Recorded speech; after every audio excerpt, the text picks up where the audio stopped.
सर्वांना या ठिकाणी जर पाहिलं तर आजच्या या शुभ सकाळी सगळ्यांना गुड मॉर्निंग. त्याचबरोबर आपण फ्रेंच मधले म्हटलं तर सगळ्यांना बोंजूर, जर्मन मध्ये म्हटलं तर गुडन मॉर्गेन. आणि व्यासपीठावर उपस्थित असलेले सर्व या ठिकाणी मान्यवर मध्ये इनर क्लबच्या Garg madam, Bhandare madam, Menon madam, आमच्या मित्राची मुलगी विश्वास ठाकूर रेडिओच्या ठाकूर मॅडम, देशपांडे मॅडम, आमचे विद्यार्थी जे प्रिन्सिपल फोरमचे अध्यक्ष ते गुणवंत सर, देशपांडे सर, त्यानंतर प्रकाश कोले सर, आमचे Yadav sir, Shirsat sir, Mutala madam, Lele sir, त्यांच्याबरोबर आलेले आपल्याला खास ट्रेनिंग देण्यासाठी असणाऱ्या सर्वच या ठिकाणी असलेल्या इंग्लिश मीडियममध्ये सर्वत्र काम करणाऱ्या या सगळ्या फ्रेंचमध्ये विषय असणाऱ्या सर्व मॅडम्स, आमच्या संस्थेचे सर्व मुख्याध्यापक, प्राचार्य, शिक्षक आणि काही मोठ्या प्रमाणात उपस्थित असलेले विद्यार्थी मित्र, आजचा दिवस आहे ना मॅडम, हा जागतिक आशा दिन आहे. Today is global hope day. Global hope day मध्ये आपण जर पाहिलं तर या ठिकाणी आपल्याला काहीतरी वेगळं करावं. आणि ह्यासाठी आता जर सगळ्या मंडळींना थोडंसं आपण लायन्स क्लब माहिती आहे तुम्हाला, रोटरी क्लब तुम्हाला माहिती, समाजाचे काम करतात, तसा इनर व्हील क्लब आहे ना, हा रोटरीची उपशाखा. म्हणजे रोटरीचे काय सगळे जेंट्स आणि रोटरीचा क्लब चालवतात आणि इनर व्हील सगळ्या लेडीज चालवतात. आणि म्हणून ह्या लेडीज आणि त्याचबरोबर ठाकूर मॅडम, त्यानंतर समोरच्या बसलेल्या आमच्या CRS मधून आणि लेले सर आणि देशपांडे यांच्या आणि महात्मा गांधी विद्या मंदिर यांच्या संयुक्त विद्यमाने ही कार्यशाळा आयोजित करण्यामागचा हेतू आहे की आज जगाची लोकसंख्या 823 कोटी झाली. जगाची लोकसंख्या 823 कोटी झाली आणि भारताची लोकसंख्या 146 कोटी झाली. आणि परत आपण 11 तारखेला जागतिक लोकसंख्या दिन साजरा केला.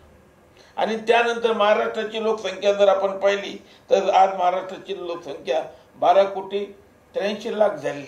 आता एवढं प्रचंड मनुष्यबळ आपल्याकडे असताना त्या मनुष्यबळाला कुठेतरी रोजगाराची संधी, एका बाजूने सरकारी उद्योग बंद होत आहे, नोकऱ्या नाही आहे, आणि मनुष्यबळाला संधी देण्याच्या दृष्टिकोनातून आज आपण या ठिकाणी 91 नंतर जी भारतामध्ये जी औद्योगिक आर्थिक क्रांती झाली, लायसन राज गेलं आणि त्यानंतर जे ग्लोबलायझेशन, प्रायव्हेटायझेशन हे जे आपण म्हणतो, उखाजा, उदातीकरण, खाजगीकरण, जागतिकीकरण, त्या 91 साली लावलेल्या झाडाची जे बी लावलं त्याला 35 वर्षानंतर आज जी फळं आपल्याला चाखायला मिळत आहे, फळं चाखायला मिळत असताना आपण 2020 मध्ये आणली NEP, नॅशनल एज्युकेशन पॉलिसी. आणि या नॅशनल एज्युकेशन पॉलिसीमध्ये आज आपण मागच्या महिन्यातला पेपर जर पाहिला तर आपण 3 लँग्वेज नको, 2 लँग्वेज पाहिजे, याच्यावर सगळ्या भानगडी झाल्या.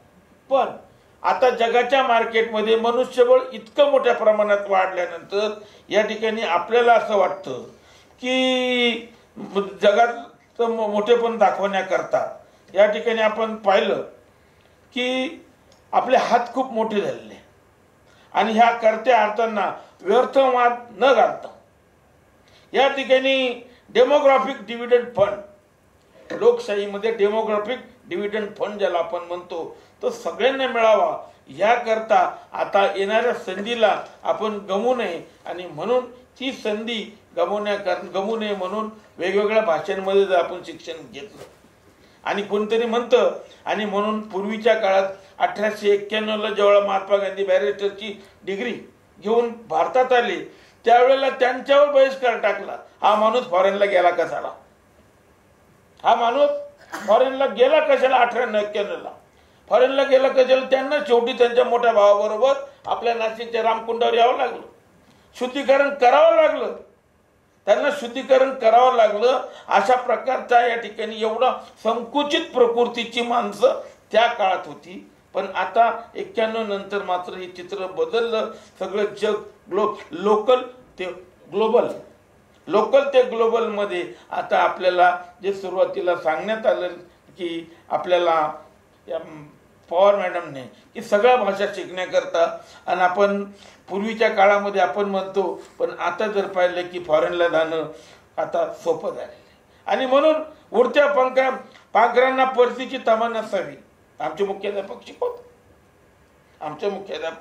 शिकवतात उडत्या पाखरांना परतीची तमा नसावी, नजरेत सदा नवी दिशा असावी. घरट्यांना काय घरटे केव्हा बांधता येईल, क्षितिजा पलीकडे झेप घेण्याची जिद्द असावी. आणि ही जिद्द घेण्याकरता आमचा तरुण तयार झाला पाहिजे. आणि हा तरुण होण्यासाठी त्याला फ्रेंच आलं पाहिजे, त्याला जर्मन आलं पाहिजे, त्याला इंग्लिश आलं पाहिजे, त्याला स्पॅनिश आलं पाहिजे, त्याला उर्दू आली पाहिजे. आ ठिकाणी there are always vacancy at the top level. There is always vacancy at top level. कलेक्टरच्या जागा रिकाम्या आहे आणि शिपायासाठी एका जागेसाठी लाखोंचे अर्ज येत आहे. हे समाजातलं वास्तव चित्र आहे. आणि हे वास्तव चित्र जर आपल्याला बदलायचं असेल तर आपण शिक्षणामध्ये आमूलाग्र बदल केला पाहिजे. आणि शिक्षणामध्ये आम्हाला बदल केला पाहिजे. आणि या ठिकाणी जर आज पाहतो की जर्मनीमध्ये आपण या ठिकाणी राफेलचे विमानं आणली, पाणबुड्या आणल्या, आपला IT सेक्टर गेलं, आपले तांदूळ तिथे गेले. हे एकमेकाचं एक्सचेंज झाल्यामुळे भारतातले मनुष्यबळ जर्मनीला गेलं, फ्रान्सला गेलं, तर एकमेकाचं ग्लोबल लेवलला आपल्या लोकांना आज आपल्या ड्रायव्हर लोकांची जर्मनीमध्ये मोठ्या प्रमाणात गरज आहे. पण ती जर्मन भाषा आपल्याला आली पाहिजे. त्यांची जर्मनचा माणूस इथं गोव्याला आला तर गोव्याच्या लोकांना ट्रान्सलेटर म्हणून माणूस पाहिजे. आणि म्हणून आपल्याला इंडस्ट्री लँग्वेज या ठिकाणी आपल्याला जर आपण ब्रिज बांधला या दोघांमध्ये, जर industry and languages to construct bridge of development instead of wall, भिंती बांधण्यापेक्षा ब्रिज जर बांधला तर आपल्याला हा ही सूत्र तयार करता येईल. आणि म्हणून जर या ठिकाणी आपण पाहतो की आज गरज काय गरज आहे, तर परवाच्या एका वाईस चान्सलरने खूप मस्त आर्टिकल दिलं, त्याच्यामध्ये सांगितलंय की आज आपला we need to speak the same languages what industry want and academic want industry. इंडस्ट्रीला अकॅडमिक पाहिजे, अकॅडमिकला इंडस्ट्री पाहिजे. आणि म्हणून या ठिकाणी जर आपण पाहिलं तर जर आपल्याला या ठिकाणी पाहतो की our academic institute must build reconstructed that allow different mind to meet.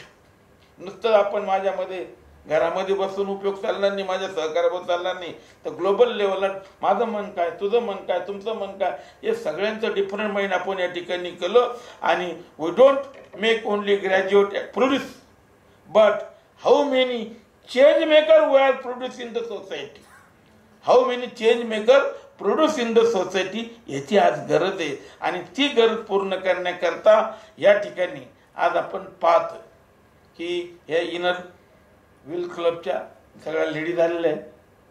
त्यानंतर साथ देणारे विश्वास ठाकूर त्या रेडिओच्या माध्यमातून, CRS फंडाच्या माध्यमातून, महात्मा गांधी विद्या मंदिरच्या माध्यमातून, मानवधन संस्थेच्या माध्यमातून आज आपण पाहतो की जसं आपण पाहतो की आम्ही जापानी भाषा आली पाहिजे, फ्रेंच भाषा आली पाहिजे म्हणून इंडिया जापानी असोसिएशन आहे, फ्रेंच असोसिएशन आहे, जर्मनी असोसिएशन आहे. तसंच आमच्या कोल्हे साहेबांनी नवीन प्रकार केला, इंग्लिशीतून मराठी शिकवायला ते 22 देशामध्ये शिकवून राहिले. तसं दुसरं देत नाहीये, हे लक्षात घ्या. दुसरे देश आपल्याला देत नाही तर आपणही दुसऱ्या देशात जातोय. हे काम आपण या मोठ्या प्रमाणात चालू आहे. म्हणून exchange of views, exchange of thought, more dialogue means more communication means more dialogue means more communication and more communication means real education. हे रिअल एज्युकेशन तुमच्या आमच्यासाठी देण्याच्या दृष्टिकोनातून जर आपण तुम्ही पाहिलं तर आपल्याला कोलॅबरेशन करणं महत्त्वाचं आहे, इनोव्हेशन महत्त्वाचं आहे, टेक्नॉलॉजीची डिफरंट महत्त्वाची आहे, different mind to different meet.